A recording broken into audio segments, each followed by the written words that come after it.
శ్రోతలందరికీ నమస్కారం. కథా జగతికి స్వాగతం. ఇప్పుడు శ్రీ బలభద్రపాత్రుని ఉదయశంకర్ గారు రచించిన అమృతవర్షిణి అనే కథని మీకు వినిపించబోతున్నాను. ఆ ఇల్లంటే నాకెందుకో చాలా ఇష్టం. మా వీధి చివరన తూర్పు ఉత్తరం రోడ్లని ఆనుకొని ఉన్న ఆ పాతకాలపు డాబా ఇల్లు ప్రముఖ కర్ణాటక సంగీత విద్వాంసుడు సుబ్బరాయ శాస్త్రి గారిది. ఆయన కాలం చేసి చాలా కాలం అయింది. సుబ్బరాయ శాస్త్రి గారి కొడుకు విశ్వనాథ శాస్త్రి గారి కుటుంబం ప్రస్తుతం ఆ ఇంట్లో ఉంటుంది. విశాలమైన ఆవరణలో ఫలవృక్షాలు, పూల తీగలు, మొక్కల నడుమ గత వైభవాన్ని చాటుతున్నట్లుగా ఠీవిగా నిలబడిన ఆ భవనం పైన అమృతవర్షిణి అన్న అక్షరాలు చూపర్లను పలకరిస్తూ ఉంటాయి. రోజు రాత్రి పొద్దుపోయాక ఆ ఇంటి నుంచి అమృతతుల్యమైన గానం గాలి అలల మీదగా తేలియాడుతూ సన్నజాజి పరిమళాలను మోసుకొస్తూ నన్ను సమ్మోహితుణ్ణి చూస్తుంది. పగలంతా కోర్టులు, కేసులు, కక్షిదారులతో తీరిక లేకుండా గడిపే నేను రాత్రి భోజనం చేసి డాబా మీద వెల్లకిలా పడుకొని ఆకాశం వంక చూస్తూ సేద తీరుతూ ఉంటాను. ఆ సమయంలో ఒకసారి వీణ మీటినట్లు, ఇంకోసారి కోయిల కూసినట్లు, మరొకసారి వెన్నెల కురిసినట్లు అనుభూతినిచ్చి ఆ అమృతవాహిని నన్ను ఓలలాడిస్తుంది. ఆ విదుశ్రీమణి శాపవశాన మానవ జన్మ ఎత్తిన ఏ గంధర్వకాంతో అయ్యుండొచ్చు. స్వరమే ఇంత మధురంగా ఉంటే రూపలావణ్యం ఇంకెంత రమణీయంగా ఉంటుందో అన్న ఊహే మనసు రంజింపజేస్తుంది. అయితే శరత్కాల వెన్నెల్లాంటి ఆమె అమృతగానం ఎందుకో ఈ మధ్య కృష్ణపక్ష చంద్రునిలా క్షీణించసాగింది. గత కొద్ది రోజులుగా ఆమె గొంతులో విషాదమే ఎక్కువ ధ్వనిస్తూ ఉంది. మరికొన్ని రోజుల తర్వాత అది కూడా ఆగిపోయింది. ఒకరోజు విశ్వనాథ శాస్త్రి గారు మా ఇంటికి వచ్చాడు. నాకు ఆశ్చర్యం, ఆనందం రెండూ కలిగాయి. విశ్వనాథ శాస్త్రి గారు ఏదో ప్రైవేటు పాఠశాలలో ఉద్యోగం చేసి ప్రస్తుతం కుటుంబ పోషణ కోసం ట్యూషన్లు చెప్పుకుంటున్నాడు. ఆయనకి 2 కొడుకులు, 2 కూతుళ్ళు. ముగ్గురికి పెళ్లిళ్ళయ్యాయి. చివరి సంతానం అమృతకి ఇంకా పెళ్లి కాలేదు. ఆయన మాటలను బట్టి ఈ అమ్మాయే నేను ఆరాధించే గాయని అని అర్థమైంది. కుటుంబ వివరాలు తెలిపిన తర్వాత ఆయన అసలు విషయం చెప్పాడు. శాస్త్రి గారి కొడుకులు ఆస్తి పంచమని ఆయనని ఒత్తిడి చేస్తున్నారు. శాస్త్రి గారి భార్య ఆపరేషన్ కోసం చేసిన అప్పులు ఇంకా తీరలేదు. చిన్న కూతురు పెళ్లి చేయాలి. 2 కొడుకులు ఉద్యోగాలు చేస్తున్నా ఎవరి సంపాదన వారిదే, ఎవరి ఖర్చులు వారివే. కుటుంబ బాధ్యతలు మాత్రం పూర్తిగా తండ్రివే. కుటుంబంలోని అంతర్గత ఘర్షణలే ఆమె గొంతుని నొక్కేశాయి. నేను అభిమానించే ఆ ఇంటికి సంబంధించిన కొత్త కోణం ఇది. విశ్వనాథ శాస్త్రి గారి సమస్య మొత్తం ఎగరువు పెట్టి ఆస్తి పంపకాలు చేస్తే నేను అప్పులు తీర్చలేను, అమ్మాయి పెళ్లి చేయలేను, నన్నేం చేయమంటారు? కోర్టుకు ఎక్కటమే పరిష్కారమా అన్నాడు. కోర్టులో వ్యవహారం అంటే ఇప్పట్లో తేలేది కాదు. మీకు తెలియందే ఉంది శాస్త్రి గారు. కోర్టులో వ్యాజ్యం ఎప్పటికి తేలుతుంది? సాధ్యమైనంత వరకు మీ కుటుంబ సభ్యులందరూ కూర్చొని మాట్లాడుకుంటే బాగుంటుంది అన్నాను. కొడుకుల ధనదాహంతో విసిగిపోయి ఉన్న శాస్త్రి గారు నిర్వికారంగా నవ్వి, ఏదో సామి చెప్పినట్టు, అంత సఖ్యతే ఉంటే ఇంత రగడ ఎందుకు ప్లీడర్ గారు? ధన పిశాచి పట్టుకున్న వాళ్ళకి కుటుంబ సంబంధాలు పట్టవు, మంచి మాటలు చెవికి ఎక్కవు అన్నాడు నిస్పృహతో. నేను ఆయనకి నచ్చజెప్పి, ఒకసారి నేను కూడా మాట్లాడి చూస్తాను, పరిష్కారం దొరక్కపోతే అప్పుడు కోర్టు ఉండనే ఉంది కదా అన్నాను. ఆయన అయిష్టంగానే తల ఊపి, సరే అలాగే కానివ్వండి అంటూ వెళ్ళటానికి లేచాడు. ఆదివారం మధ్యాహ్నం విశ్వనాథ శాస్త్రి గారింటికి వెళ్ళాను. వివాదం పరిష్కరించటం కన్నా ఆ ఇంటిని నేను అభిమానించే గాయనిని చూడటం కోసమే వెళ్తున్నట్లుగా ఉంది. ఆ ఇంట్లో బయటికి కనిపించే పెద్ద వృక్షాలే కాదు, ఆవరణంతా పూల ముక్కలతోనూ కూరగాయల పాదులతోనూ నిండి ఉంది. మామిడి చెట్టు కింద ఉన్న అరుగు మీద ఓ యువతి కూర్చొని పూలమాలలు అల్లుతోంది. విశ్వనాథ శాస్త్రి గారు ఆమెను చూపించి, మా చిన్నమ్మాయి అమృతవర్షిణి, కర్ణాటక సంగీతంలో, తెలుగు సాహిత్యంలో పోస్ట్ గ్రాడ్యుయేషన్ చేసింది అని పరిచయం చేశాడు. అమృత ముభావంగా నమస్కరించి, నేను ప్రతి నమస్కారం చేసే లోపే హడావుడిగా పూలమాలలు వెదురు సజ్జలోకి సర్దుకొని ఇంట్లోకి వెళ్ళిపోయింది. ఆమె చామన ఛాయ రంగులో అంత పొడవు పొట్టి కాని విగ్రహంతో ఆకుపచ్చని రంగు ముతుకనూలు చీరకు ధరించి ఉంది. చేతులకి మట్టి గాజులు, లోతైన కళ్ళు, వాటి కింద నల్లటి వలయాలతో ఉన్న అమృత అతి సాధారణంగా ఉంది. నాకు ఆశ్చర్యం వేసింది. ఈమె పాటకేనా చిరుగాలి వింజామరవుతుంది? పూలు కొత్త పరిమళాలు నింపుకుంటాయి. ఊహకు వాస్తవానికి ఎంత వ్యత్యాసం ఉంది! ఒక వ్యక్తి ప్రతిభను బట్టి బాహ్య సౌందర్యాన్ని అంచనా వేయటం ఎంత అవివేకమో అర్థమైంది. నా ఆలోచనలను భగ్నం చేస్తూ విశ్వనాథ శాస్త్రి గారు, ఈ ఇల్లన్నా మొక్కలన్నా అమృతకి ప్రాణం. తనే ఈ ఇంటిని పూల తోటలా మార్చింది అని ఒక్కసారి నిట్టూర్చి, అమృత పెళ్లి చేసుకొని వెళ్ళిపోతే ఈ మొక్కల ఆలనా పాలనా చూసేవాళ్లు ఉండరు అన్నాడు విచారంగా. ఆమె ఉత్తమాభిరుచికి మనసులోనే ఆమెని అభినందించి ఇంట్లోకి నడిచాను. అప్పటికే విశ్వనాథ శాస్త్రి గారి కొడుకులు, పెద్ద కూతురు, అల్లుడు అక్కడ కూర్చొని ఉన్నారు. విశ్వనాథ శాస్త్రి గారు అందరినీ పరిచయం చేసి విషయం మొత్తం మరొకసారి వాళ్ళ సమక్షంలో వివరించాడు. నేను పెద్దగా ఉపోద్ఘాతాలేమీ లేకుండా సూటిగా విషయంలోకి వచ్చి కుటుంబ బాధ్యతలు అందరూ పంచుకోవాలని, ఆ తరువాతనే హక్కుల గురించి ఆలోచించాలని హితవు పలికాను. కొద్ది క్షణాలు ఎవ్వరూ మాట్లాడలేదు. కాసేపు అయ్యాక పెద్ద కొడుకు భాస్కరు నోరు విప్పాడు. మధుసూదన్ గారు, మా బాధ్యతలు మాకున్నాయి, అందుకే హక్కుల గురించి మాట్లాడుతున్నాం. ఇప్పుడు మేము త్యాగాలు చేస్తూ పోతే రేపు మా పిల్లల గతి ఏమిటి అన్నాడు.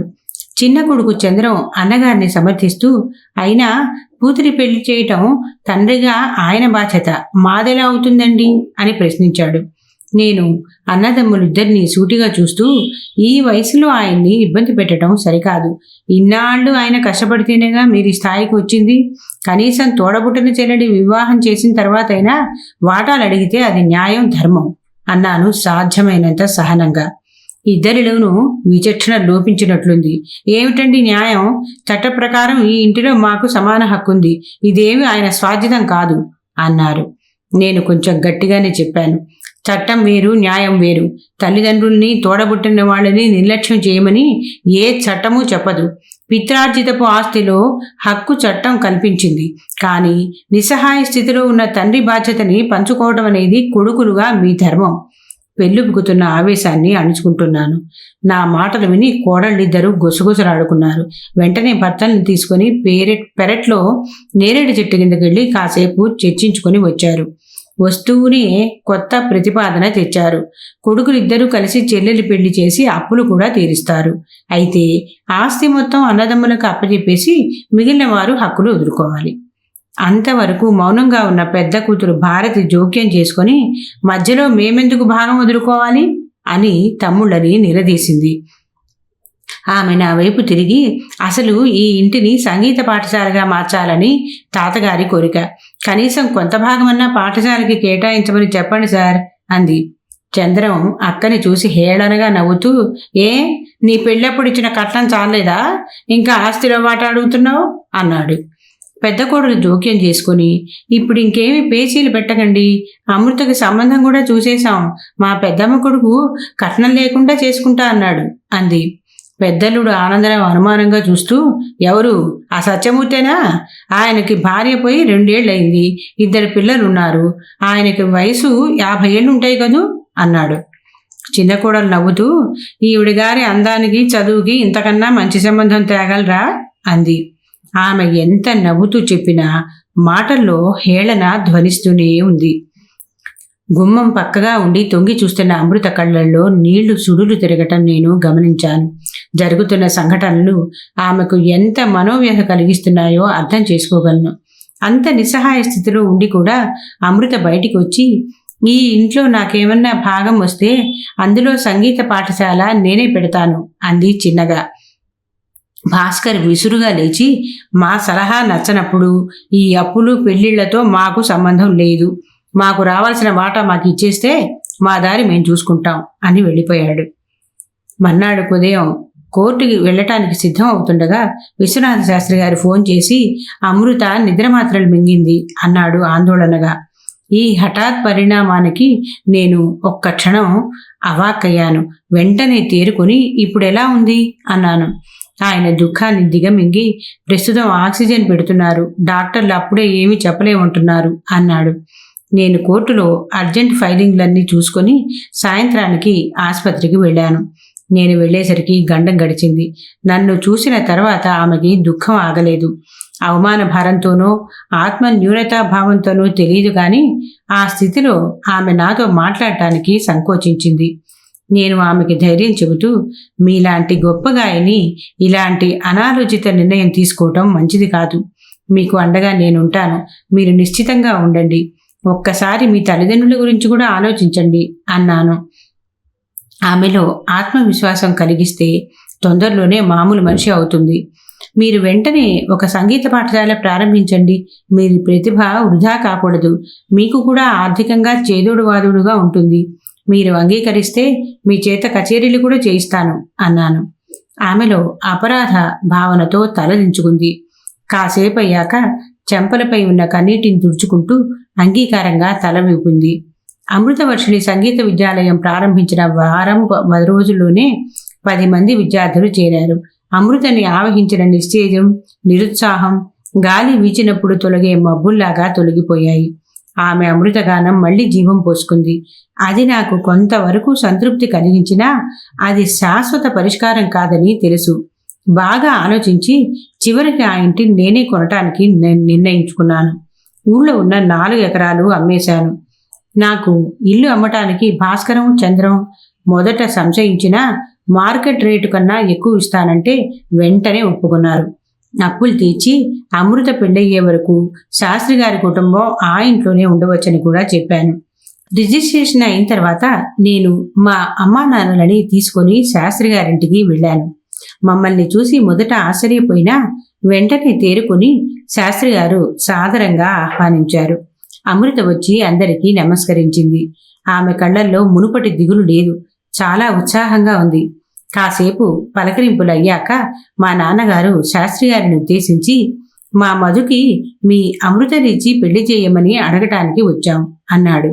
విశ్వనాథ శాస్త్రి గారి భార్య కాస్త సంకోచంగా, మా ఇంటి పరిస్థితులు ఇప్పుడిప్పుడే కుదుటపడుతున్నాయి, అదిగాక మా ఆర్థిక పరిస్థితి కూడా అంటూ ఏదో చెప్పబోతుంటే మా అమ్మ అడ్డొచ్చి, అపర సంగీత సరస్వతి మా ఇంటి కోడలవుతుంటే మాకు వేరే కట్న కానుకలు ఎందుకండి అంది.